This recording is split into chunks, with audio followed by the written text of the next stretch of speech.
10분 성경 공부 시간입니다. 한국의 향린 장로교회와 캐나다 노바스코샤 브루밍 처치를 섬기고 있는 주선민 목사입니다. 아직도 하나님 나라의 관점에서 성경의 맥을 뚫고 있습니다. 오늘은 제22과 하나님 나라의 주재권 세 번째 마지막 시간입니다. 자, 우리의 모든 소유는 다 하나님의 주재권 안에 있다라는 것을 말씀드리겠습니다. 자, 하나님은 율법을 통해서 하나님의 나라와 백성들의 지켜야 될 하나님 나라의 질서를 보여주셨습니다.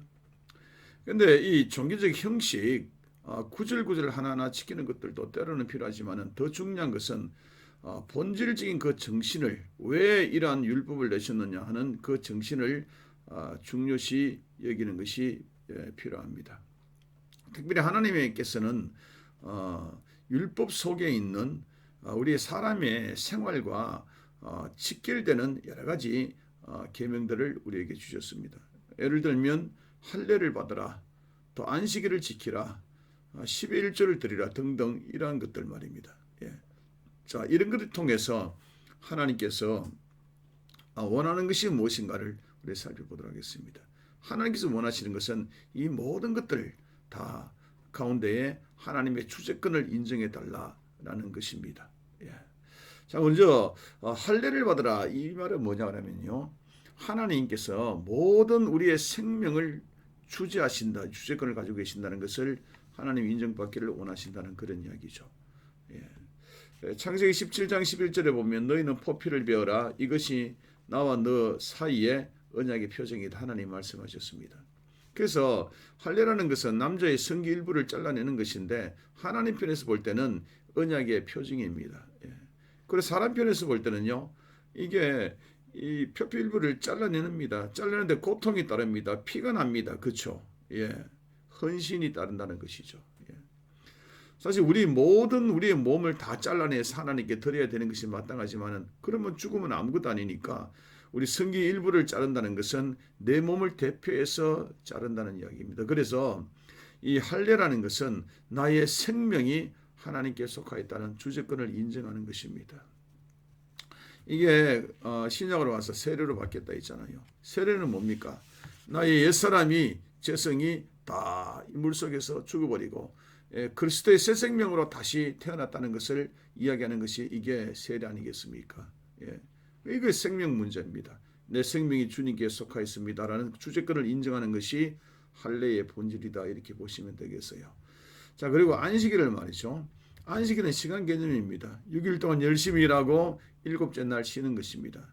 그래서 우리의 모든 시간들이 다 하나님의 것입니다라는 그 주재권을 인정하는 것이 안식일입니다. 하나님은 모든 시간이 다 하나님의 것이라는 것을 인정받기 위해서 안식일 하루를 두고 하나님을 기억하고 예배하라고 하신 것입니다. 예. 이게 신약으로 넘어오면서 부활하신 주일날로 이렇게 바뀌게 됐죠. 바뀌게 된 배경은 지난 레슨에서 말씀을 드렸습니다. 어쨌든 간에 이 주일을 지키는 오늘날 우리의 자세는 어떠해야 되냐 그러면 주일날에는 주님의 부활을 기념하는 날뿐만 아니라 구약의 안식에 대한 그 개념과 정신을 가져오는 것이죠. 그렇죠? 그렇게 함으로 말미암아 나의 모든 시간들이 하나님께 속했습니다 라고 그 주재권을 인정하는 것이 바로 안식일의 정신입니다. 자, 오늘은요 11조입니다. 예. 11조는 하나님 나라의 백성의 모든 소유권 물질들이 다 주님의 것입니다 라고 그 주재권을 인정해 드리는 것이 11조입니다. 하나님께서는 하나님 백성이 이 땅에 살아갈 수 있도록 적절한 그 물질들을 제공해 주십니다. 여러분 믿으시면 아멘. 예. 그러나 동시에 이 물질을 통해서 하나님의 그 통치, 하나님께서 다스린다는 것을 인정받기를 또한 원하시는 분이십니다. 예. 내가 너에게 줬잖아 라는 것을 인정받기를 원하시는 분이 하나님이시다는 그런 이야기죠. 구약의 11조에 대한 명령들을 보면 신명기 14장 22절에 보면 너는 마땅히 매년 토지의 소산의 11조를 드릴 것이다 라고 드리라고 신명기 14장 22절 29절에서 이야기하고요. 그리고 또 매 3년 끝에 그의 소산의 10분의 1을 다 내어서 내 성읍에 저축해 가지고 그를 분기치 없는 레위인이나 그리고 고아나 과부나 또 객에게 베풀라 그렇게 이야기하고 있습니다. 그래서 11조에 대한 이런 그 의미는 뭐냐 하면 11조는 내 모든 소유가 다 하나님의 소유라고 깨닫는 것이 정점인데요.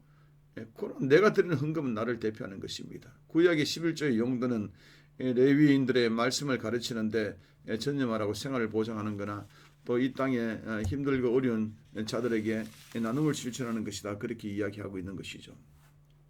자, 이게 11조가 신약으로 넘어가면서 이제 어떻게 변모되는가? 계시는 확장된다 있잖아요. 그러니까 그것을 한번 살펴보겠습니다. 딱히 예수님께서는 우리에게 11조를 하라 말아라 이렇게 명령하신 것은 없습니다. 예.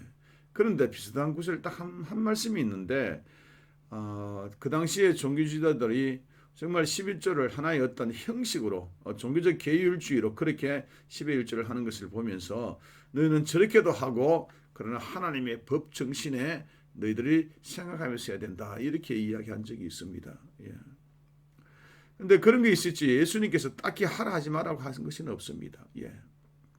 어쨌든 간에 그렇다고 하면 신약 시대에 살아가는 우리들에 대해서는 11조 정신을 구약의 11조 정신을 어떻게 받아들여야 되겠느냐 이 말입니다. 예. 자, 11조라는 것은 나의 모든 나의 소유권이 다 주님의 것입니다라고 인정하는 그런 마음으로 구약에는 10분의 1을 드리는 것이 11조라 그랬죠. 오늘날에는 내가 얼마를 드리든지 간에 하나님 나의 모든 것이 다 주님의 것입니다라는 것을 인정하는 이 주제권을 인정하는 마음으로 드리는 것이 이게 11조라는 그런 이야기입니다. 어떤 사람은요.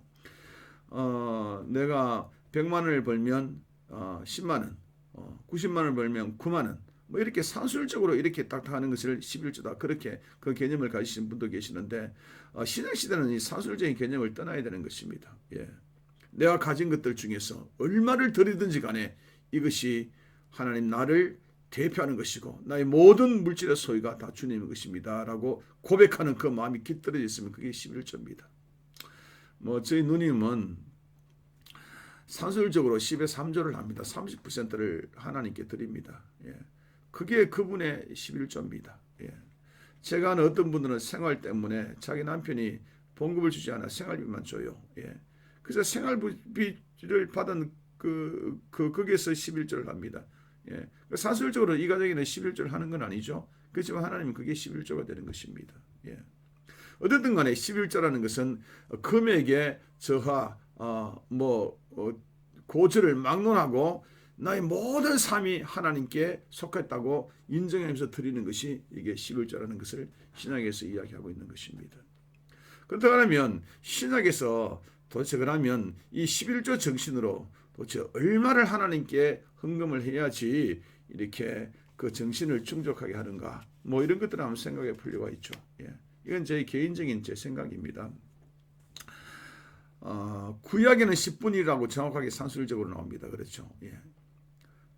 신약에는 없습니다. 그러면 우리는 얼마를 해야지 11조가 되느냐? 그 정신을 이어받느냐? 예. 자, 계시는 확장된다 했습니다. 예. 하나님의 그 은혜는 점점 세월이 갈수록 드러난다 했습니다. 그래서 구약의 성도보다도 최소한 신약의 성도는 더 훨씬 성숙해야 된다고 보는 것입니다. 예. 오늘날 살아가는 신약의 성도는 오신 예수님 그리스도를 바라보며 신앙생활을 하고 있습니다. 실체를 바라보면서. 구약은 오실 예수님 그 예표를 바라며 신앙생활했습니다. 그래서 우리는 훨씬 더 감격과 감동이 더 많이 있습니다. 신약 성도들은. 그렇기 때문에 구약 성도들이 말했던 10분의 1 산술적인 것이 신약에는 그게 최소 단위다. 이렇게 보는 게 맞죠. 예. 신약의 11조 정신은 구약의 10분의 1 산술적인 것이 최소 단위고 그보다도 훨씬 더 많이 하는 것이 이게 신약 성도들이 드려야 될 그런 11조 개념이라는 것입니다. 예. 우리 하나님께 많이 드리십시다. 그리고 하나님께 11조를 많이 하십시다. 이게 나의 모든 소유권들이 다 주님의 것입니다라고 고백하는 것입니다.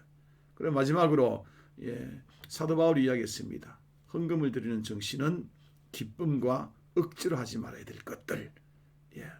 자, 이렇게 우리 하나님께 내 소유 물질들을 아낌없이 드림으로 말미암아 내 모든 것들이 다 주님의 소유라고 고백하는 우리 모든 성도가 되면 좋겠습니다. 자, 하나님 나라의 주제권 마치죠. 자, 할례를 받으라는 것은 내 생명이 하나님이 주재하고 있다. 주제권. 그리고 안식일은 내 모든 시간은 하나님이 주재하고 있다. 주제권. 그리고 11절을 드는 것은 내 모든 소유권이 하나님께 속해 있다는 주제권을 인정하는 것이었습니다. 예, 기도하겠습니다. 하나님 감사합니다. 우리의 모든 것들이 주님의 것임을 이 시간에 고백합니다. 예수님 이름으로 기도드렸습니다. 아멘.